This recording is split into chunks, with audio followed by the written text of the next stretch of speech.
Where the headline ends, the story begins. Dark Street Diaries exposes the shadows, the secrets, and the souls behind the crime. The streets keep receipts. We just read them out loud.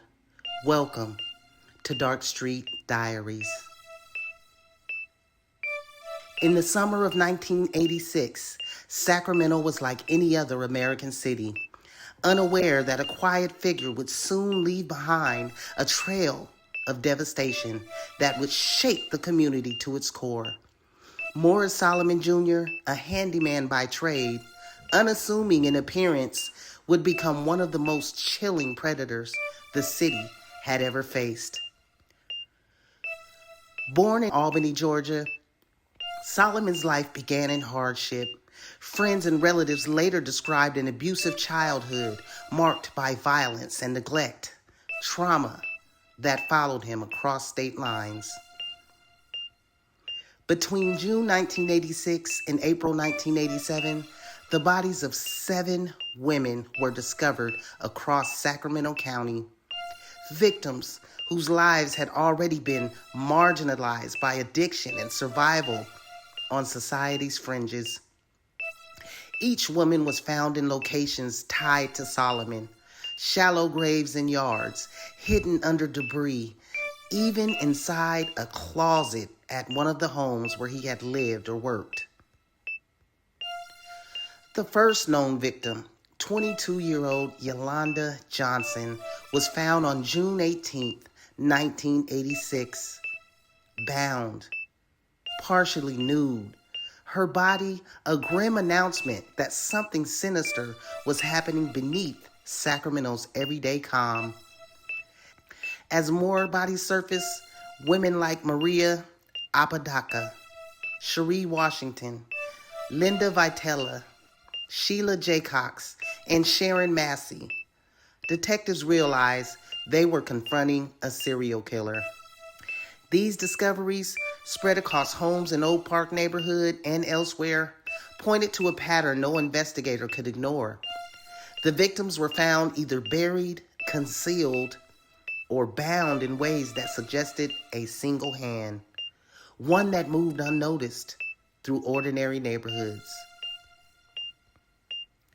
Despite early suspicion, the case against Solomon was initially circumstantial. There was little direct forensic evidence linking him to the murders. DNA testing was still in its infancy, and bodies found months after death were often too decomposed for conclusive results. But one thing could not be overlooked. Nearly every body was uncovered where Solomon had lived or worked. As detectives combed through leads, Sacramento police even deployed infrared helicopters to scan neighborhoods for signs of other victims. A stark testament to the fear gripping the city. Eventually, April 22nd, 1987, brought the breakthrough.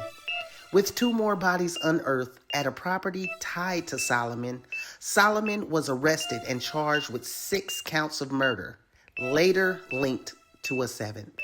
In court, the prosecution built its case on location, eyewitness accounts, and Solomon's own proximity to the victims.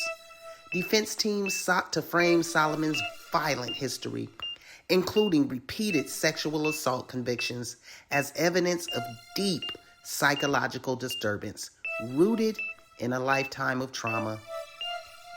By 1992, a jury unanimously sentenced Morris Solomon Jr. to death, making him the 342nd person condemned under California law. He spent decades on death row at San Quentin State Prison, where he maintained his innocence until his death in August of 2024, at the age of 80. Investigators believe there may be more victims, lives swallowed by time and circumstances. For now, the city remembers not just the horror, but the urgency of connection, justice, and remembrance. This is the story of Morris Solomon Jr. Please like and subscribe.